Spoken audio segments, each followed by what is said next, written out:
الحمد للہ رب العالمین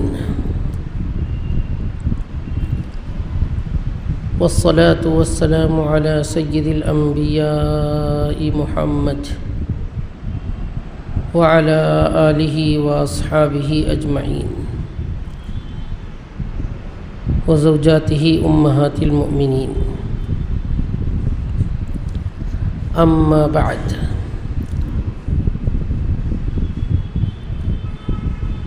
فسورة الرعد مکیہ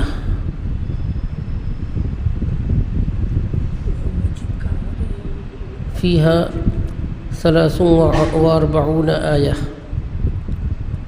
و6 ركوعات. أعوذ بالله من الشيطان الرجيم. بسم الله الرحمن الرحيم. ألف لام ميم را تلك آيات الكتاب والذي أنزل إليك من ربك الحق ولكن أكثر الناس لا يؤمنون. الله الذي رفع السماوات بغير عمد ترونها ثم استوى على العرش وسخر الشمس والقمر كل يجري لأجل مسمى يدبر الأمر يفصل الآيات لعلكم بلقاء ربكم توقنون. وهو الذي مد الأرض وجعل فيها رواسي وأنهارا ومن كل الثمرات جعل فيها زوجين اثنين يغشي الليل النهار إن في ذلك لآيات لقوم يتفكرون. وفي الأرض قطع متجاورات وجنات من أعناب وزرع ونخيل صنوان وغير صنوان يسقى بماء واحد ونفضل بعضها على بعض في الأكل إن في ذلك لآيات لقوم يعقلون.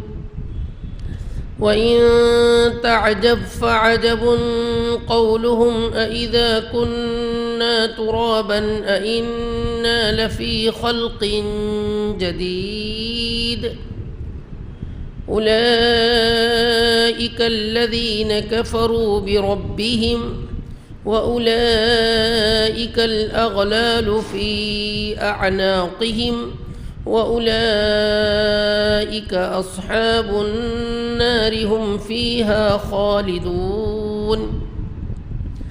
ويستعجلونك بالسيئة قبل الحسنة وقد خلت من قبلهم المثلات وإن ربك لذو مغفرة للناس على ظلمهم وإن ربك لشديد العقاب. ويقول الذين كفروا لولا أنزل عليه آية من ربه إنما أنت منذر ولكل قوم هاد. صدق اللہ العلی العظیم.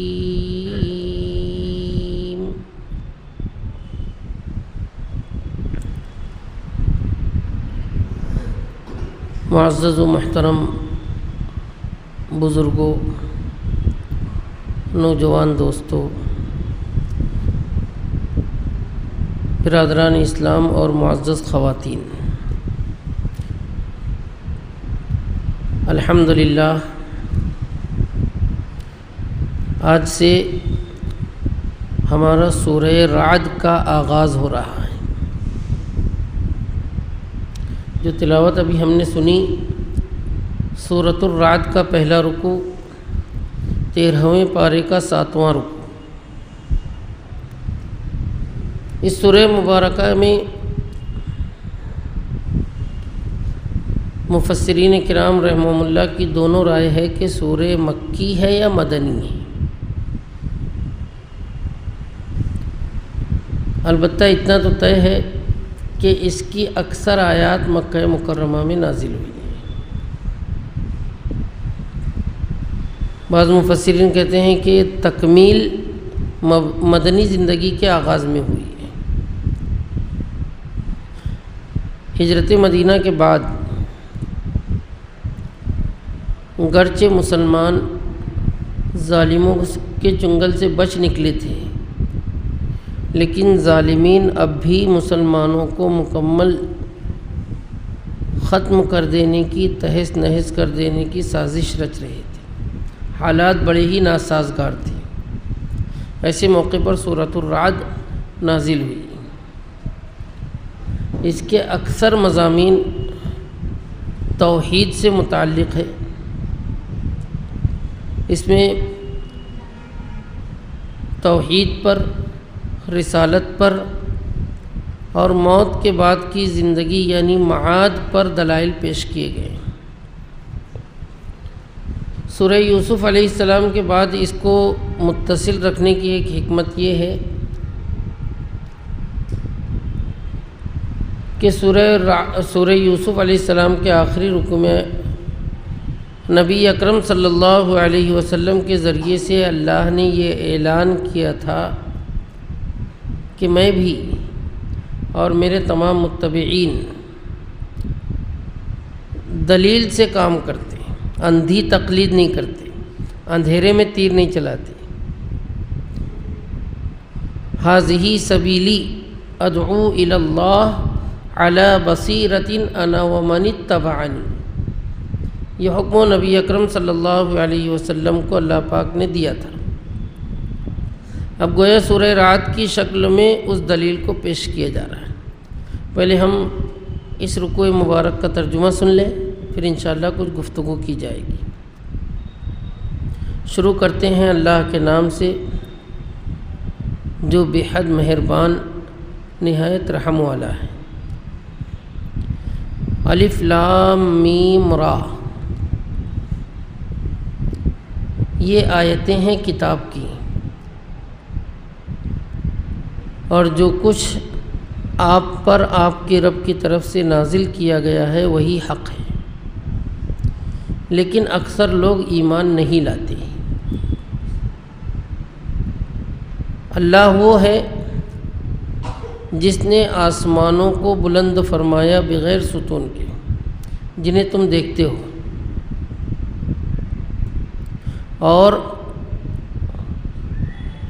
پھر عرش پر جلوہ افروز ہوا، اور سورج اور چاند کو اس نے کام میں لگا دیا۔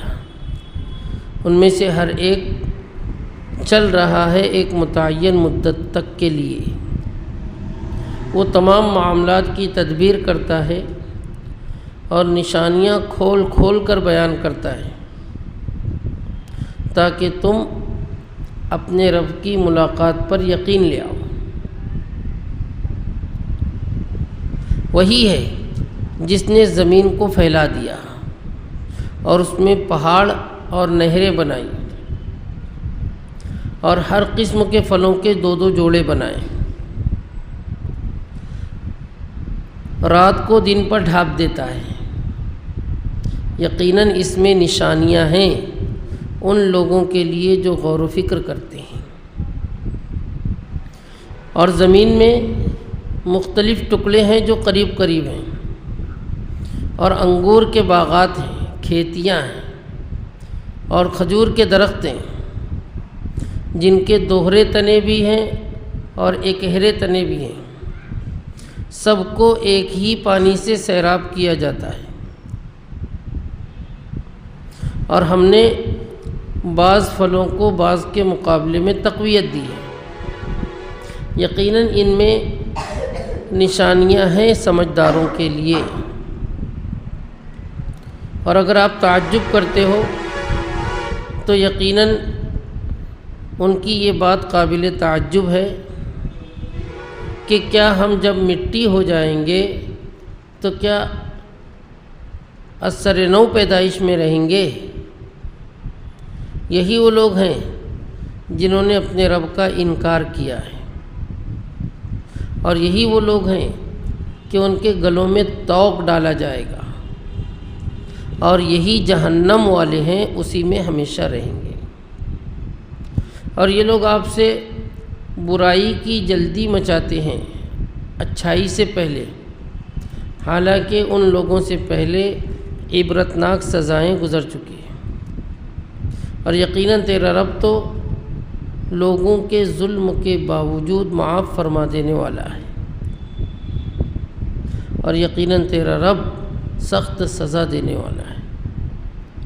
اور کافر لوگ کہتے ہیں کہ اس پر اس کے رب کی جانب سے کوئی آیت کیوں نازل نہیں ہوتی؟ آپ تو صرف ڈرانے والے ہو، اور ہر قوم کے لیے ہم نے رہنما بنا کر بھیجا تھا۔ یہ پورے رکوع مبارک کا ترجمہ ہوا۔ ترجمے ہی سے مضامین ببانگ دہل اعلان کر رہے ہیں، کچھ باتیں بالکل صاف اور واضح طور پر سمجھ میں آ رہی ہیں۔ سب سے پہلی آیت مبارکہ میں سورہ کا آغاز کیا گیا حروف مقطعہ الف لام میم را کے ذریعے۔ اس کی وضاحت ہم پیچھے 3 صورتوں میں سن کر چلے آئے ہیں، سورہ ہود، سورہ یونس اور سورہ یوسف علی نبینا وعلیہم الصلاۃ والسلام میں۔ ان تینوں صورتوں کا آغاز بھی حروف مقطعات سے کیا گیا تھا، اس کا بھی آغاز اسی سے کیا جا رہا ہے۔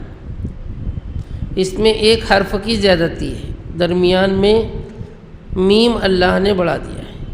پہلی 3 صورتیں الف لام را سے شروع کی گئی تھی، اور اس سورہ کا آغاز الف لام میم را سے کیا گیا۔ اس کا معنی و مطلب ہماری دسترس سے باہر ہے، ہمیں اس کا مکلف اور پابند نہیں کیا گیا، اور نہ ہی انسانوں میں کسی کی رسائی ہو سکتی ہے۔ پیچھے یہ مضمون پورا تفصیل سے گزر چکا ہے۔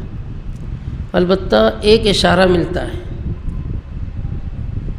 کہ پیچھے 3 صورتوں سے جو مضامین چلے آ رہے ہیں، اس سورے کا بھی مضمون اس سے ملتا جلتا ہے۔ اسی کے ساتھ اللہ پاک نے پہلی ہی آیت میں حضور اکرم صلی اللہ علیہ وسلم کی رسالت کی بہت عمدہ اور شاندار دلیل دی ہے کہ یہ کتاب کی یعنی قرآن کریم کی آیتیں ہیں، اور جو کچھ آپ پر آپ کے رب کی طرف سے نازل کیا گیا وہ حق ہے۔ قرآن کریم کی صداقت اور حقانیت پر تو اتنے دلائل اور اتنے شواہد موجود ہیں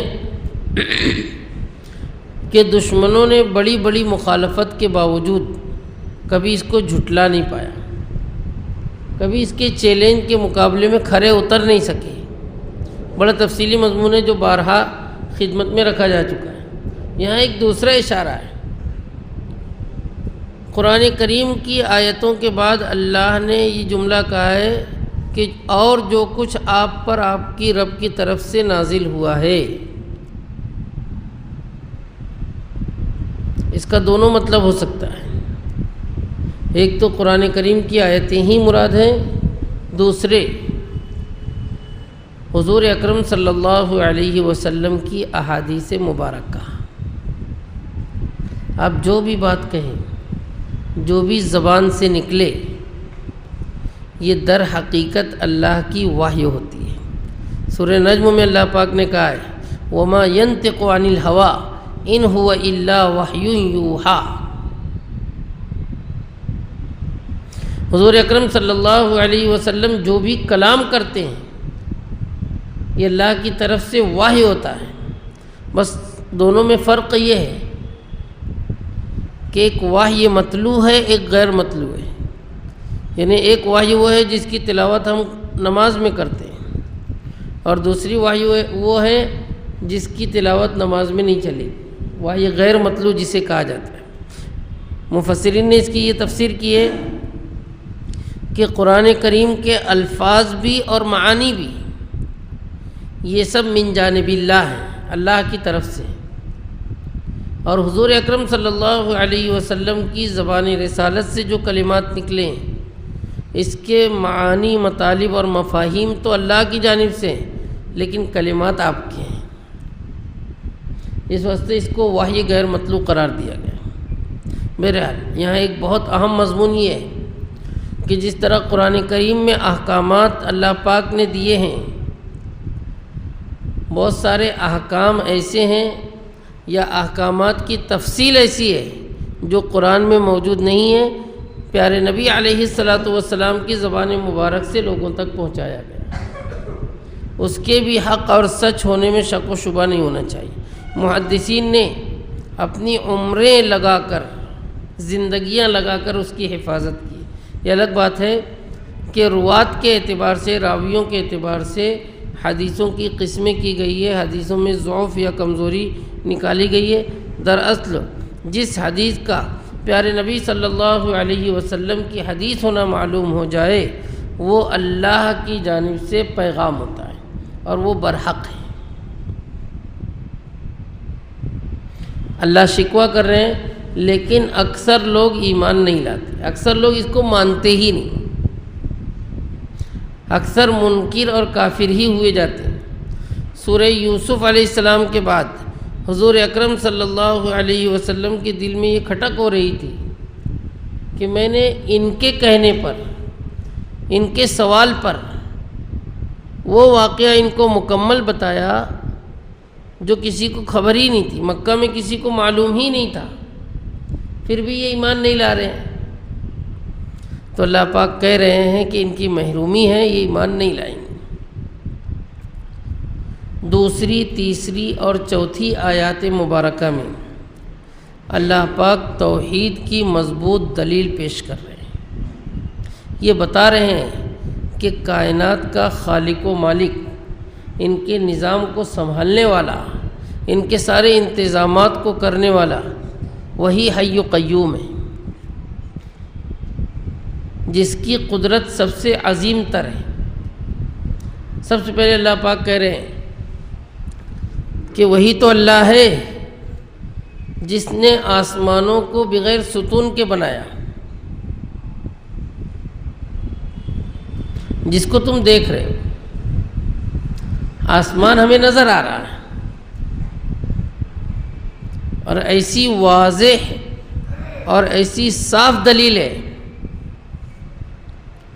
کہ دنیا کے کسی بھی گوشے میں انسان رہے، پڑھا لکھا ہو یا جاہل ہو،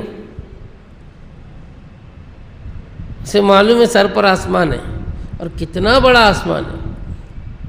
تھوڑا سا ہم غور کریں، کسی بڑے سے ہال میں چلے جائیں، بڑی سی مسجد میں چلے جائیں، اگر چھت بڑی ہے اور درمیان میں ستون نہیں لیا گیا یا ستون بہت فاصلے پر لیا گیا، عقل دنگ رہ جاتی ہے، تعجب ہوتا ہے۔ سمجھدار آدمی فوراً تحقیق کرتا ہے، معلومات لیتا ہے کہ اس کا آرکیٹیکٹ کون ہے، اس کا انجینئر کون ہے، اس نے واقعی بڑی مہارت سے، بڑی صلاحیت سے اتنے بڑے ہال کی چھت بنا دیا۔ یہی عقل آسمان کو دیکھ کر ہمیں یہ مشورہ کیوں نہیں دیتی؟ اتنا بڑا آسمان، اتنا بڑا آسمان، ہم یہ ذہن میں رکھیں کہ انسان ترقیات کے باوجود، بہت بلندی پر جانے کے باوجود آج تک آسمان پر رسائی نہیں ہوئی ہے، بس خیالی باتیں ہیں۔ سائنس اور فلسفہ یہ کہتا ہے کہ آسمان کا وجود ہی نہیں ہے، یہ بہت دور خالی فضا ہونے کی وجہ سے روشنی اور ظلمت کے ٹکراؤ سے ایک رنگ ہمیں نظر آتا ہے جو آسمان نہیں. لیکن قرآن کریم کی آیات، مضبوط آیات اس پر شاہد ہے کہ آسمان ہیں. اور پیارے نبی صلی اللہ علیہ وسلم نے تو سفر معراج میں آسمانوں کا مشاہدہ کیا، وہاں کی باتیں بیان کی. بہرحال اگر سائنس اور فلکیات کی یہ باتیں جوڑ بھی لیں تب بھی چلیے جو ہمیں نظر آ رہا ہے وہی صحیح. آسمان کا انکار کر رہے ہیں، ستاروں کو دیکھ رہے ہیں، چاند کو دیکھ رہے ہیں، سورج کو دیکھ رہے ہیں، اس کو تو سائنس بھی تسلیم کر رہا ہے اور ان کا بڑا وجود بھی مان رہا ہے. سائنس یہاں تک قائل ہے کہ بہت سارے ستارے ایسے ہیں جس کے مقابلے میں ہماری زمین کچھ نہیں، سورج کے مقابلے میں ہماری زمین کچھ نہیں. وہ کس سہارے پر ہے؟ وہ فضا میں کیسے گردش کر رہے ہیں؟ اگر تھوڑی بھی انسان کو عقل سلیم ہے ماننے پر مجبور ہو جائے گا کہ یقیناً اس کو بنانے والا کوئی خالق و مالک ہے جس نے اس کو وجود بخشا ہے.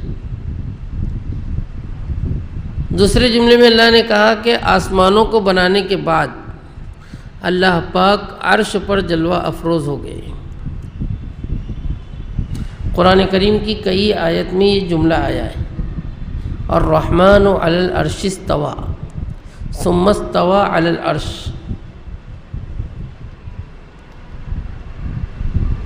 کیسے بیٹھے ہیں اللہ پاک؟ اللہ پاک کا عرش کیسا ہے؟ جیسا اس کی شایع نشان ہے. یہ متشابہات میں سے اس کی گہرائی میں ہم نہیں جا سکتے. انسان کا تخت تو ایسا ہوتا ہے اگر اس کے جسم سے بڑا رہے تو صحیح بیٹھے گا، اور بیٹھنے کے لیے جسم ثابت کرنا پڑے گا، بیٹھنے کے لیے تھکن ثابت کرنا پڑے گی، بیٹھنے کے لیے نشاط ثابت کرنا پڑے گا، قوت ثابت کرنا پڑے گی. اللہ پاک کو ہم اپنے اوپر قیاس نہ کریں. امام مالک رحمۃ اللہ علیہ کا مشہور جملہ ہے الاستواء معلوم. اللہ پاک کا عرش پر استوا معلوم ہے کہ اللہ پاک عرش پر بیٹھے ہیں، مستوی ہیں، جلوہ افروز ہیں. والکیف مجہول، اس کی کیفیت کیا ہے یہ ہمیں نہیں پتہ. والایمان بہ واجب، اس پر ایمان لانا فرض ہے. قرآن کریم کے آیات میں اللہ پاک نے کئی جگہوں پر کہا ہے والسؤال عنہ بدعۃ، اس کے بارے میں بہت زیادہ سوال کرنا، کھود کرید کرنا یہ بدعت ہے. امام مالک رحمۃ اللہ علیہ نے الرحمن علی العرش استویٰ کی تفسیر فرمایا اور آخری میں فرمایا والانکار بہ کفر، جو اس کو نہ مانے کفر ہو جائے گا، اللہ پاک کے صاف جملے کا انکار ہو جائے گا. مفسرین یہاں لکھتے ہیں کہ آسمانوں کو وجود دینے کے بعد اللہ پاک عرش پر جلوہ افروز ہے، یعنی جس طرح ایک بادشاہ اپنی حکومت چلاتا ہے، ریکھ دیکھ کرتا ہے، نگرانی کرتا ہے، آسمانوں کا نظام سنبھالنے کے لیے اللہ پاک مستوی ہے. اس کے ساتھ اللہ نے دو اور عظیم قدرت کا ذکر کیا، سورج اور چاند. وسخر الشمس والقمر، سورج اور چاند کو اللہ نے مسخر کر دیا، یعنی ان کو اپنے اپنے کام پر لگا دیا. دونوں اپنے اپنے مدار پر چلتے رہتے ہیں. ایک عجیب و غریب مقدار سے اللہ نے دونوں کی حدود طے کی ہے، دونوں گردش کرتے رہتے ہیں. چاند اپنی ایک گردش مکمل ایک ماہ میں پوری کر لیتا ہے اور سورج کو اپنی پوری گردش مکمل کرتے کرتے 1 سال مکمل لگتا ہے. اور کمال اور حیرت کی بات تو یہ ہے کہ نہ جانے کتنے ہزار برس ہو گئے، کبھی ان میں خرابی نہیں آئی، کوئی مسٹیک نہیں ہوئی. دنیا کی ٹیکنالوجی ترقیات اگر کوئی بہت بھاری مشین بھی بنا لیتی ہے، کتنے برس کام کرے گی؟ اس کی مرمت کی ضرورت پیش آئے گی، اس میں رکاوٹیں آئے گی، اس میں خامیاں پیدا ہوگی۔ اللہ پاک بیان کر رہے ہیں کہ اللہ پاک نے سورج و چاند کو بنا کر دونوں کو کام پر لگا دیا ہے، دونوں اپنا اپنا کام کیے جا رہے ہیں، لیکن ایک وقت تو آئے گا کہ یہ دونوں بھی ختم ہو جائیں گے۔ کل یجری لاجل مسمی، اللہ کہہ رہے ہیں کہ ان کی مدت اللہ نے طے کر دیا ہے، متعین کر دیا ہے کہ اس وقت ان دونوں کو بھی فنا کیا جائے گا، ساری کائنات کو توڑ پھوڑ کر رکھ دیا جائے گا۔ وہ متعینہ مدت کیا ہے؟ جسے قیامت سے تعبیر کیا جاتا ہے۔ آگے فرما رہے ہیں کہ وہ تمام معاملات کی تدبیر کرتا ہے۔ دنیا کا چھوٹے سے چھوٹا نظام دیکھ کر ہماری عقل اس کے ناظم کا تصور کرتی ہے کہ کون سنبھال رہا ہے، کون چلا رہا ہے۔ تھوڑا سا کہیں اچھا سا نظام نظر آ جائے تو فوراً یہ سوال ہوتا ہے کہ کس کی نگرانی میں چل رہا ہے، کون اس کو درست کی ہوئے، کون سنبھالے ہوئے۔ ہر مستحکم نظام کا کوئی نہ کوئی پابندی سے دیکھ ریکھ کرنے والا ہوتا ہے۔ یہ کائنات کے اتنے بڑے بڑے نظام جو چل رہے ہیں، کیا بغیر خالق بغیر ناظم کے چل رہے ہیں؟ اس کو سنبھالنے والا کوئی نہیں۔ اللہ کہہ رہے ہیں کہ ہم اپنی آیتوں کو بڑی تفصیل سے، وضاحت سے بیان کرتے ہیں، کھول کھول کر بتاتے ہیں۔ اس کا مقصد کیا ہے؟ تاکہ تم یہ یقین کر لو کہ تم اپنے رب سے ملنے والے ہو۔ موت کے بعد دوبارہ زندہ ہونا، اپنی پوری زندگی کا حساب ہونا، نیکوکاروں کو نیکی کا اجر و بدلہ ملنا، گناہ گاروں کو گناہوں کی سزائیں ملنا، ظالم کو اس کے کیفر کردار تک پہنچانا، مظلوم کی فریاد رسی کرنا، یہ کب ہوگا؟ اللہ کے عالیشان دربار میں ہوگا۔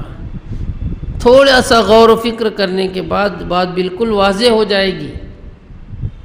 دو مضمون اللہ پاک بیان کر رہے ہیں، ایک تو توحید کا، دوسرا معاد کا۔ توحید یعنی اللہ وحدہ لا شریک لہ ہے، جو قادر مطلق ہے، ساری کائنات کا نظام اپنی قدرت سے سنبھالے ہوئے ہے۔ اس کے علاوہ یا اس کے ساتھ کوئی دوسرا ہے ہی نہیں جو ان نظام میں دخل اندازی کرے یا کچھ وقت کے لیے اس کی ذمہ داری دے دی جائے۔ اللہ کہہ رہے ہیں لعلکم بلقاء ربکم توقنون، تم سے امید اور توقع یہ ہے کہ تم اس بات پر یقین لے آؤ گے کہ تم اپنے رب سے ملاقات کرنے والے ہو۔ سورہ کی دوسرے آیت مبارکہ میں اللہ پاک نے اپنی توحید پر یہ واضح دلائل پیش فرمائے ہیں۔ تیسری آیت مبارکہ میں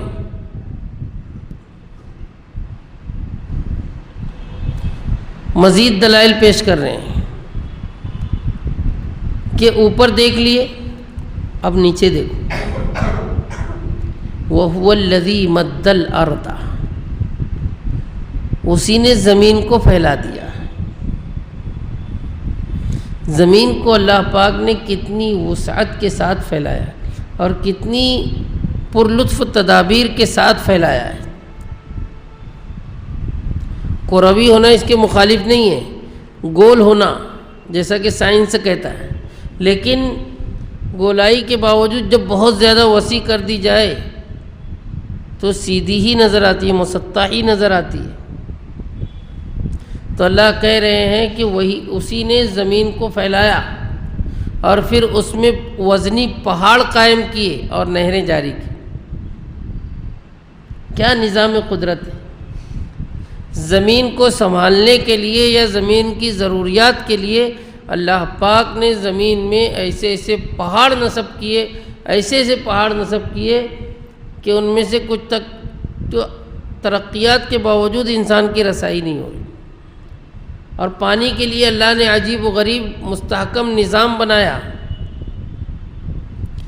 کہ پہاڑوں کے اوپر برف کی شکل میں پانی منجمد رہتا ہے، اور پھر وہ آہستہ آہستہ پگھل کر زمین کو پانی کی ضروریات پیش کرتا ہے۔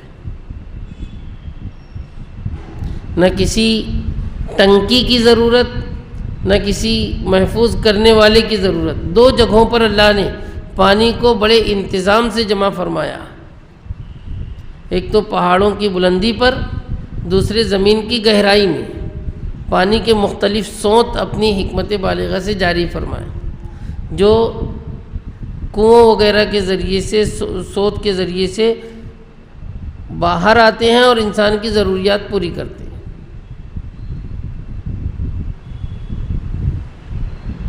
اللہ پاک کہہ رہے ہیں کہ اسی نے یہ کام کیا ہے، اور پھر آگے اللہ کہہ رہے ہیں کہ ہر قسم کے پھلوں کے اللہ نے دو دو جوڑے بنائے ہیں۔ پھلوں کا یہاں ذکر کر رہے ہیں اللہ پاک، دو دو جوڑے۔ اس کے بارے میں مفسرین یہ کہتے ہیں کہ مراد یہ ہے کہ پھل دونوں قسموں کے ہوتے ہیں، کچھ لذیذ ہوتے ہیں، کچھ لذیذ نہیں ہوتے، کچھ خوش رنگ ہوتے ہیں، کچھ خوش رنگ نہیں ہوتے، کچھ میں ذائقہ مکمل ہوتا ہے، کچھ میں مکمل نہیں ہوتا۔ یا یہ مراد ہے کہ قسم قسم کے اللہ نے پھل بنائے،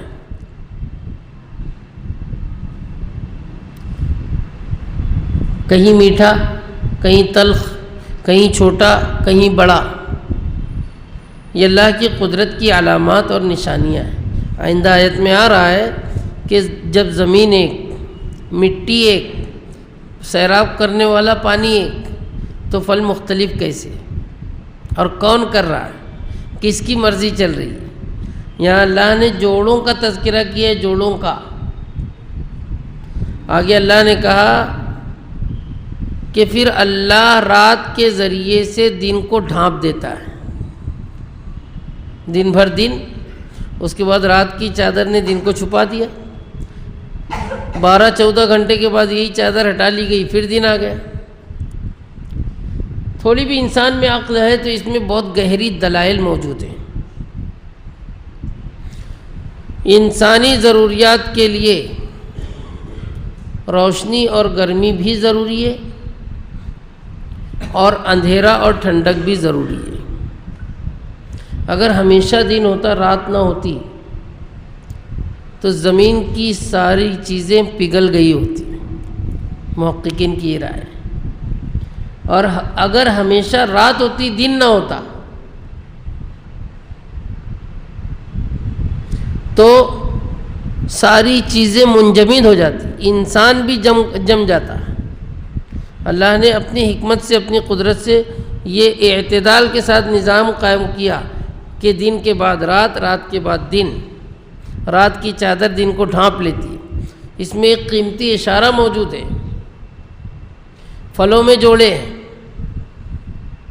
بہت سارے درخت ایسے ہیں جن کی تحقیق انسان کر چکا ہے، خاص طور پر کھجور اور پپیتے کا درخت، کہ ان میں نر اور مادہ دونوں ہوتے ہیں۔ نر جو ہوتا ہے وہ پھل نہیں دیتا، مادہ ہی میں پھل آتا ہے۔ بہت سارے ماہرین تو پپیتے کا درخت لگتے ہی کاٹ دیتے ہیں کہ یہ نر ہے، ہمارے مصرف کا نہیں ہے، دیکھتے ہی سمجھ جاتے ہیں، اس کے شگوفے دیکھ کر اندازہ لگا لیتے ہیں کہ یہ پھل آور ہوگا کہ نہیں ہوگا۔ محققین کی رائے یہ ہے کہ ہر درخت میں اللہ نے نر اور مادہ بنائے۔ انسانوں میں تو ہے ہی، جن کے وجود سے نسلیں چل رہی ہیں، جانوروں میں بھی سمجھ میں آتا ہے، لیکن نباتات جو بے جان دکھائی دیتے ہیں ان میں بھی اللہ نے یہ احساس رکھا ہے۔ پھلوں کے جوڑے تذکرہ کرنے سے یہ مقصد ہے۔ اب تھوڑا سا انسان غور کرے کہ ہر چیز کی تکمیل جوڑے سے ہوتی ہے۔ انسان میں بھی جوڑے کے ذریعے سے نسلیں چلتی ہیں۔ دن کی جوڑی اللہ نے رات سے بنایا، جس کے ذریعے اعتدال ہوا۔ پھلوں پودوں میں جوڑے۔ دنیا کی زندگی کا جوڑا کون کیا ہے؟ اشارہ اس بات کی طرف مفسرین لکھتے ہیں کہ جب تک موت کے بعد کی زندگی نہیں ہوگی، آخرت کی زندگی نہیں ہوگی، مقصد تمام نہیں ہوگا۔ اللہ پاک یہ سمجھانا چاہتے ہیں کہ انصاف مکمل اسی وقت ہوگا جب موت کے بعد دوبارہ زندہ کیے جاؤ اور ہر ایک کو اس کے عمل کا بدلہ دے دیا جائے۔ یہاں جامع الفاظ میں بیان کر رہے ہیں ان فی ذلک لآیات لقوم یتفکرون، اگر بہت غور و فکر کرو گے، سوچو گے، گہرائی میں جاؤ گے تو تب جا کے ان نشانیوں کو پاؤ گے۔ اللہ پاک خود کہہ رہے ہیں غور و فکر کرنے والوں کے لیے اس میں نشانیاں موجود ہیں۔ چوتھی آیت مبارکہ میں اللہ پاک مزید دلائل دے رہے ہیں۔ یہی زمین جس کا بھی تذکرہ ہوا،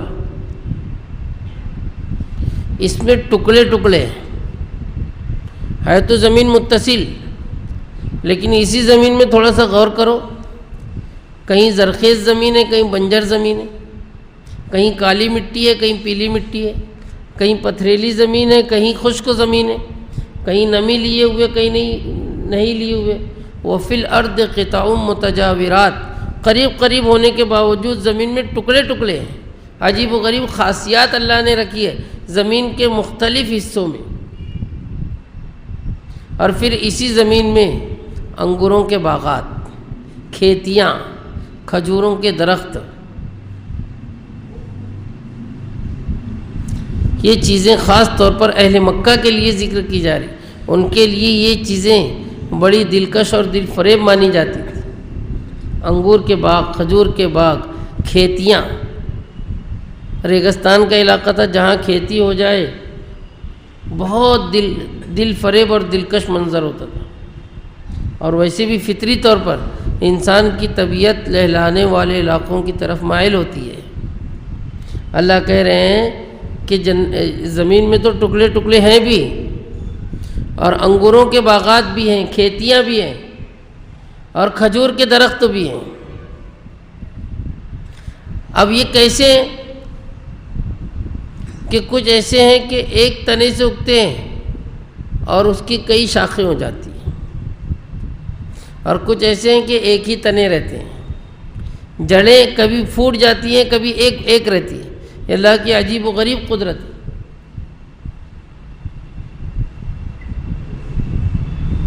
اور سب کو ایک ہی پانی سے سیراب کیا جاتا ہے۔ تھوڑا سا سمجھدار انسان غور کر لے، دو پودے ایک ساتھ لگا لے اور دونوں میں برابر برابر پانی دے، ہر وقت پانی دے، لیکن کچھ ہی دن میں اس کو صاف سمجھ میں آ جائے گا کہ ایک زیادہ بڑھ رہا ہے، ایک کم بڑھ رہا ہے۔ مٹی وہی، پانی وہی، مقدار وہی، لیکن اللہ کہہ رہے ہیں کہ کچھ تو پھلنے پھولنے والے ہیں، کچھ کم پھلنے پھولنے والے ہیں، کس کی کئی شاخیں ہیں، کس کی ایک ہی شاخ ہے۔ اور تو اور جب دو یکساں درخت بڑھ جائیں، کسی باغ میں ہم جا کر دیکھ لیں، آم کا باغ ہو، جامن کا باغ ہو، یا کسی بھی پھل کا باغ ہو، ہم عمر درخت ہیں، سیراب بھی برابر کیا گیا ہے، لیکن ایک کا پھل بہت زیادہ، ایک کا پھل بہت کم، پھلوں کی مقدار بھی جدا جدا۔ اللہ کہہ رہے ہیں وَنُفَضِّلُ بَعْضَهَا عَلَى بَعْضٍ فِي الْأُكُلِ، پھلوں میں ہم بعض کو بعض پر فضیلت دیتے ہیں، بعض درخت زیادہ پھل لا رہے ہیں، بعض درخت کم پھل لا رہے ہیں۔ ایک ہی باغ کے درخت ہیں، ایک درخت کے پھل کا ذائقہ الگ ہے، دوسرے درخت کے پھل کا ذائقہ الگ ہے۔ اس میں مٹھاس زیادہ ہے، اس میں مٹھاس کم ہے، اس میں کھٹاس زیادہ ہے، اس میں کھٹاس کم ہے۔ یہ ساری کس کی کاریگری ہے؟ کون کر رہا ہے؟ اللہ کہہ رہے ہیں اگر تمہیں عقل ہے تو اس کے لیے اس میں نشانیاں موجود ہیں۔ یہ قیمتی باتیں بڑی تفصیلی تھی، لیکن مختصر کر کے خدمت میں رکھنے کی کوشش کی گئی۔ یہاں تک اللہ پاک توحید پر دلائل پیش کر رہے ہیں، اپنی وحدانیت بتا رہے ہیں۔ اگر انسان کو عقل سلیم ہے تو اس کے بغیر کوئی راستہ اور چارہ کار ہے ہی نہیں کہ اللہ کا قائل ہو جائے، اور ایک ہی اللہ کا قائل ہو، وہ معبود، وہ پروردگار اکیلا ہے جو سارے نظام کو اکیلا سنبھال رہا ہے۔ اس کے بعد کی 3 آیتیں جو تلاوت کی گئی، اس میں حضور اکرم صلی اللہ علیہ وسلم کی رسالت، آپ کو تسلی اور مشرکین کے کچھ سوالات کے جواب ہیں۔ سب سے پہلے اللہ پاک کہہ رہے ہیں نبی صلی اللہ علیہ وسلم سے خطاب کر کے کہ آپ کو ان پر تعجب ہو رہا ہے۔ حضور اکرم صلی اللہ علیہ وسلم کو تعجب ہوتا تھا کہ میں اتنی صاف صاف واضح دلیل پیش کر رہا ہوں تب بھی یہ لوگ مانتے کیوں نہیں۔ تو اللہ پاک کہہ رہے ہیں کہ اگر آپ کو تعجب ہو رہا ہے تو سنو، اس سے زیادہ تعجب کی ان کی یہ بات ہے۔ کیا بات؟ مشرکین کے 3 اعتراض تھے، ان تینوں کے جواب ان 3 آیات میں دیے جا رہے ہیں۔ اس میں سے پہلا اعتراض 5ویں آیت مبارکہ میں، جب ہم مر جائیں گے، مٹی میں مل جائیں گے، ریزہ ریزہ ہو جائیں گے، منتشر ہو جائیں گے، تو کیا پھر سے پیدا ہوں گے؟ اِنَّا لَفِي خَلْقٍ جَدِيدٍ، اللہ پھر سے پیدا کر لیں گے۔ بس صرف ان کا اعتراض ذکر کر کے جواب تفصیلی نہیں دیا جا رہا ہے۔ ایسی واضح اور صاف بات ہے کہ بار بار بولنے کی ضرورت نہیں ہے۔ جس رب نے تمہیں اس وقت بنایا جب تم نہیں تھے، جو رب اتنی بڑی کائنات کا مالک ہے، آسمانوں کو وجود بخشنے والا، پہاڑوں کو وجود بخشنے والا، سمندر اور دریا بنانے والا، پوری زمین کو بنانے والا، پھلوں کو اگانے والا، درختوں کو اگانے والا، درختوں کی تاثیر الگ کرنے والا، اس کے لیے کون سا مشکل کام ہے کہ تمہارے ایک بار ہو جانے کے بعد دوبارہ بنا دے، دوبارہ تمہیں اٹھ کھڑا کرے۔ یہ ساری دلائل بھی تھیں، اشارتاً ان کے سوال کا جواب بھی تھا۔ تو اللہ پاک کہہ رہے ہیں کہ ان کے لیے تعجب کی بات تو یہ ہے، گویا حضور اکرم صلی اللہ علیہ وسلم کو ایک طرح سے تسلی بھی ہے کہ یہ لوگ جو بے عقلی کا کام کر رہے ہیں، نادانی کا کام کر رہے ہیں، آپ پر ایمان نہیں لا رہے ہیں، آپ بہت زیادہ دل کو چھوٹا نہ کیجیے۔ پھر 3 جملوں کے ذریعے اللہ پاک دھمکا رہے ہیں، جس میں پہلے جملے میں حضور اکرم صلی اللہ علیہ وسلم کو تسلی ہے۔ اللہ کہہ رہے ہیں کہ یہی لوگ ہیں جو اپنے رب کا انکار کرنے والے ہیں۔ اللہ کو تو معلوم ہے یہ جملہ کہنے کا مقصد کیا ہے۔ ظلم اور سرکشی میں اتنے آگے بڑھے ہوئے ہیں کہ اللہ کو نہیں مان رہے، تم کو کیا مانیں گے؟ گویا حضور اکرم صلی اللہ علیہ وسلم کو یہ تسلی دی جا رہی ہے کہ یہ لوگ آپ پر ایمان کیسے لائیں گے؟ اللہ ہی کا انکار کر رہے ہیں، اللہ ہی کو نہیں مان رہے ہیں، اللہ پاک ہی کے وجود کے منکر ہوئے جا رہے ہیں، نعوذ باللہ من۔ پھر اس کے بعد اللہ پاک کہہ رہے ہیں کہ ان کے گلے میں کل قیامت میں طوق ڈالا جائے گا، اور یہ جہنم والے ہیں، اسی میں ہمیشہ رہیں گے، نعوذ باللہ من۔ ایمان کے لیے، کامیابی کے لیے توحید بھی ضروری ہے، رسالت بھی ضروری ہے، اللہ پر ایمان لانا بھی ضروری ہے، اللہ کے نبی صلی اللہ علیہ وسلم پر ایمان لانا ضروری ہے، تمام انبیاء کرام علیہم السلام پر ایمان لانا ضروری ہے، اور آپ صلی اللہ علیہ وسلم کو خاتم النبیین بھی ماننا ضروری ہے۔ انشاءاللہ یہ مضمون دوسرے موقع پر پیش خدمت ہوگا۔ ایک اعتراض تو ان کا یہ تھا، ایک دوسرا اعتراض تھا جو پچھلی قومیں بھی کیا کرتی تھی، اگر آپ واقعی سچے نبی ہو، اللہ کی طرف سے آپ پر وحی آتی ہے، آپ ہمیں جو دھمکاتے ہو یہ باتیں سچ ہے، تو عذاب آتا کیوں نہیں؟ ہم تو ہیں نافرمانی کے باوجود زندہ ہیں۔ تو اللہ کہہ رہے ہیں کہ ابھی عافیت اور سلامتی کے دن ہے، اچھائی کے دن ہے، تو اس کے ختم ہونے سے پہلے یہ لوگ برائی کی جلدی مچا رہے ہیں، حالانکہ اس سے پہلے عبرتناک سزائیں گزر چکی ہیں۔ وَقَدْ خَلَتْ مِن قَبْلِهِمُ الْمَثُلَاتِ، مثلات عربی زبان میں کہا جاتا ہے مثلہ ایسی سزا کو جو انسان کو ذلیل بھی کر دے اور دوسروں کے لیے عبرت کا سامان بھی ہو جائے۔ انہیں اگر عذاب کی جلدی ہے جا کر دیکھ لیں، قوم عاد کے کھنڈرات موجود ہیں، قوم سمود کا کیا حال ہوا، فرعون کو اللہ نے نمونہ بنا کر چھوڑ دیا۔ پچھلی قومیں بھی یہی کہا کرتی تھی اگر اللہ کے نبی ہو تو عذاب لا کر بتاؤ۔ اللہ اپنی شان بیان کر رہے ہیں کہ اللہ کی شان تو یہ ہے کہ بندوں کے ظلم کے باوجود وہ معاف فرماتا رہتا ہے۔ اگر وہ ہماری خطاؤں سے درگزر کر رہا ہے، غلطیوں پہ فوری گرفت نہیں کر رہا ہے، تو یہ اس کی قدرت ہے، اس کی شان ہے، اس کا حلم ہے، رحم و کرم ہے۔ وَإِنَّ رَبَّكَ لَذُو مَغْفِرَةٍ لِلنَّاسِ عَلَى ظُلْمِهِمْ، ظلم کے باوجود اللہ معاف فرما دیتے ہیں۔ لیکن اس پر آدمی کو بہت زیادہ اکڑنا نہیں چاہیے۔ آگے اللہ پاک کہہ رہے ہیں کہ اللہ سخت سزا دینے والے بھی ہیں۔ وَإِنَّ رَبَّكَ لَشَدِيدُ الْعِقَابِ، نعوذ باللہ۔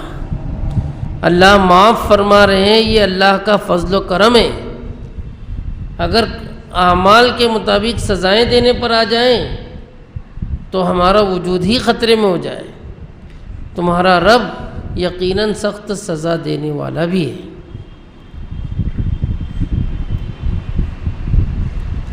اگر اللہ مہلت دے رہے ہیں، اس مہلت کو غنیمت جاننا چاہیے۔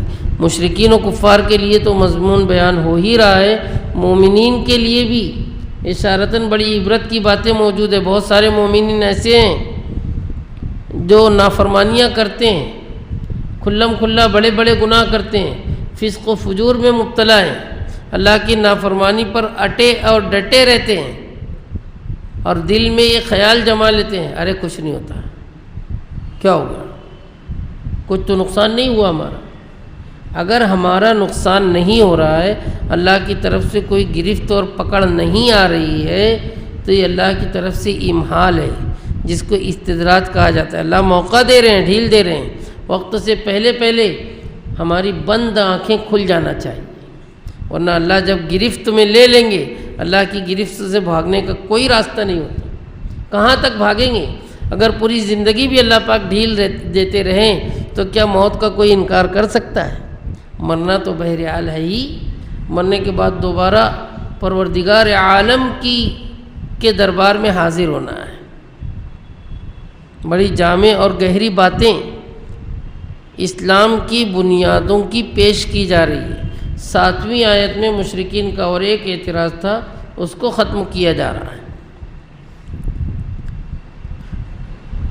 کافر لوگ یہ کہتے ہیں کہ اس پر ایک آیت نازل کیوں نہیں ہوتی، ایک نشانی کیوں نہیں نازل ہوتی اس کے رب کی طرف سے۔ اس کا جواب پہلے بھی دیا جا چکا ہے کہ ایک نہیں کئی نشانیاں صرف حضور اکرم صلی اللہ علیہ وسلم کو نہیں، تمام انبیاء کو دی گئی۔ اصل میں یہ لوگ چاہتے تھے کہ ہماری فرمائش پوری ہو، ہم جو معجزہ مانگ رہے ہیں وہ نظر آنا چاہیے۔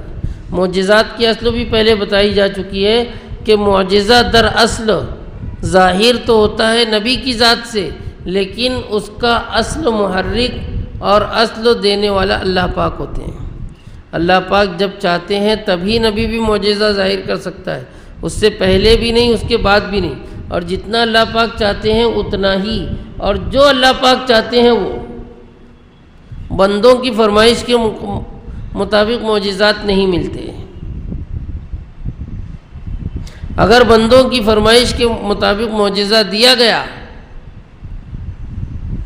تو اب قریب ہے کہ یہ لوگ ہلاک ہو جائیں گے، برباد ہو جائیں گے۔ اگر ایمان لائیں تو ٹھیک، ورنہ ان کی تباہی لازمی ہے۔ اور معجزات کا مقصد صرف تماشا بتانا نہیں ہوتا ہے، بلکہ گمراہ انسانوں کو راہ راست پر لانا ہوتا ہے۔ راہ راست پر لانے کے لیے اس سے بڑا اور اس سے واضح دلیل جو معجزہ ہوتا ہے، اللہ پاک انبیاء کو وہ عطا فرماتے ہیں۔ اور انبیاء کرام علی نبینا وعلیہم الصلاۃ والسلام جو معجزات پیش کرتے ہیں، یہ صرف اور صرف اللہ کے حکم سے، اللہ کی مرضی کے مطابق۔ انبیاء کا کام بھی صرف تماشا دکھانا، معجزہ دکھانا نہیں ہوتا، بلکہ اس کے ذریعے سے لوگوں کو راہ راست بتانا ہوتا ہے۔ شق القمر کے معجزے کے وقت حضور اکرم صلی اللہ علیہ وسلم نے لوگوں میں یہ اعلان فرمایا تھا کہ آ جاؤ اور دیکھ لو اور شہادت دو۔ شہادت دو یعنی یہ گواہی دو کہ میں اللہ کا نبی ہوں، اللہ نے مجھ سے یہ معجزہ ظاہر کیا ہے۔ حضور اکرم صلی اللہ علیہ وسلم کے معجزات ان گنت اور بے شمار ہیں، لیکن مشرکین کی اس اعتراض کے جواب میں یہاں اللہ پاک کہہ رہے ہیں انما انت منذر،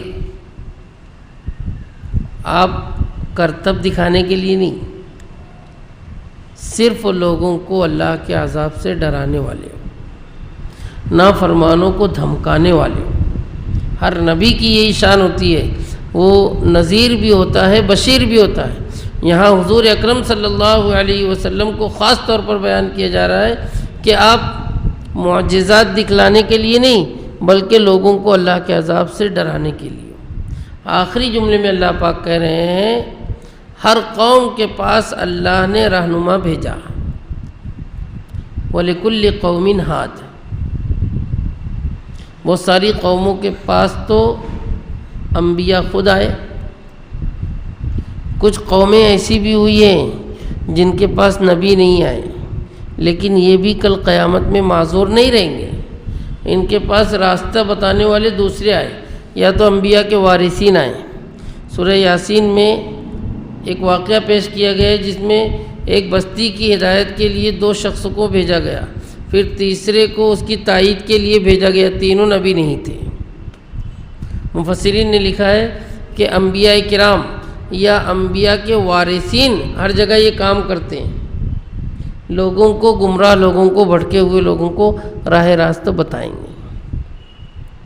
اگر بالاتفاق کسی قوم یا جماعت کے پاس ایسا شخص بھی نہ پہنچے تو ان کے لیے اللہ نے رہنما بنایا ہے آسمان و زمین کو، جن کی باتیں بیان کی گئی کہ انسان کو سمجھ اللہ پاک نے دی ہے، اگر چاہے تو آسمان میں غور کر کے، چاہے تو زمین میں غور کر کے، ان کے درمیان میں کی چیزوں میں غور کر کے توحید کا قائل ہو سکتا ہے۔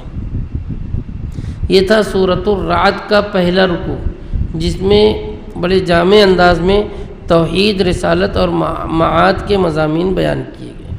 اس سورے کے بارے میں مفسرین نے ایک بات لکھی ہے کہ اس سورے کے مضامین کو بہت غور سے پڑھنا چاہیے اور سمجھنا چاہیے، کیونکہ اس میں دین حق کی بنیادیں اور اس کے اصولی باتیں بڑے جامع انداز میں بیان کی گئی۔ دوسری ایک فضیلت اس سورے کی یہ لکھی ہے کہ بزرگوں سے نقل کیا گیا ہے کہ سورۃ الرعد اگر سکرات والے کے اوپر تلاوت کی جائے تو اس کی جاں کنی میں آسانی ہوتی ہے، جیسے سورہ یاسین اپنے اندر اثر رکھتی ہے کہ میت کے دل کو تقویت پہنچاتی ہے، ایسے ہی سورۃ الرعد کی بھی یہ فضیلت ہے کہ مرنے والے کے قریب پڑھی جائے، تلاوت کی جائے تو اس پر رحمت سایہ فگن ہوتی ہے، اس کی جان نکلنے میں آسانی ہوتی ہے۔ اس سورے کی فضیلت کے لیے یہی ایک بات کافی تھی، چہ جائے کہ اس میں بہت سارے فضائل جمع ہیں۔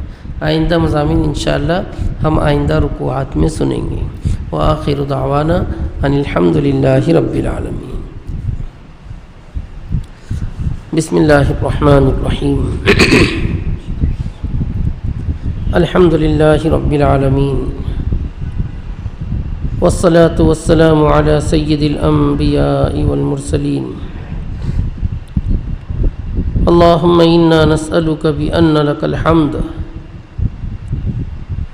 اللہم صل علی نبینا محمد وعلى آل محمد وبارک علی نبینا محمد وعلى آل محمد کما صلیت وبارکت علی ابراہیم فی العالمین انک حمید مجید۔ اللہم انا نسألک الصحة والعفة والامانة وحسن الخلق والرضا بالقدر۔ اللهم زدنا ولا تنقصنا وأكرمنا ولا تهنا وأعطنا ولا تحرمنا وآثرنا ولا تؤثر علينا اللهم اكفنا بحلالك عن حرامك وأغننا بفضلك عمن سواك ربنا لا تزغ قلوبنا بعد إذ هديتنا وهب لنا من لدنك رحمة إنك أنت الوهاب اللهم لا مانع لما أعطيت ولا معطي لما منعت ولا ينفع ذا الجد منك الجد یا ارحم الراحمین ہم سب پر رحم و کرم فرما، ہمارے تمام گناہوں کو معاف فرما، محض اپنے فضل و کرم سے اپنے فضل و کرم کا معاملہ ہم سب پر دونوں جہاں میں شامل حال فرما، ہمارے ایمان میں پختگی عطا فرما، استقامت عطا فرما، سارے عالم کے مسلمانوں کی جان و مال عزت و آبرو کی حفاظت فرما، سارے عالم میں امن اور ایمان کی فضاؤں کو عام فرما، دشمنان اسلام کے شر سے تمام مسلمانوں کو محفوظ فرما۔ اے اللہ، ہمارے مجمع کے حاضرین و حاضرات کی جائز اور نیک تمناؤں کو پورا فرما، جو مقروض ہیں ان کے قرضوں کی ادائیگی کے انتظام فرما، جو تنگی معاش کے شکار ہیں انہیں رزق حلال وسعت و برکت والا عطا فرما، جو بیمار ہیں انہیں شفائے کامل عاجل دائم عطا فرما۔ اے اللہ، ہماری تمام ظاہری و باطنی بیماریوں کو ختم فرما، محض اپنے فضل و کرم سے حسن اخلاق کی دولت عطا فرما، اپنے کلام مقدس کی نورانیت سے ہماری زندگیوں کو منور فرما، اپنے احکامات کا فقہ اور سمجھ عطا فرما، پیارے نبی صلی اللہ علیہ وسلم کی شفاعت میں ہم سب کو حصہ عطا فرما، آپ کے دست مبارک سے جام کوثر عطا فرما، بروز محشر عرش کا سایہ عطا فرما، بغیر حساب کتاب کے جنت الفردوس کا داخلہ ہم سب کا مقدر فرما۔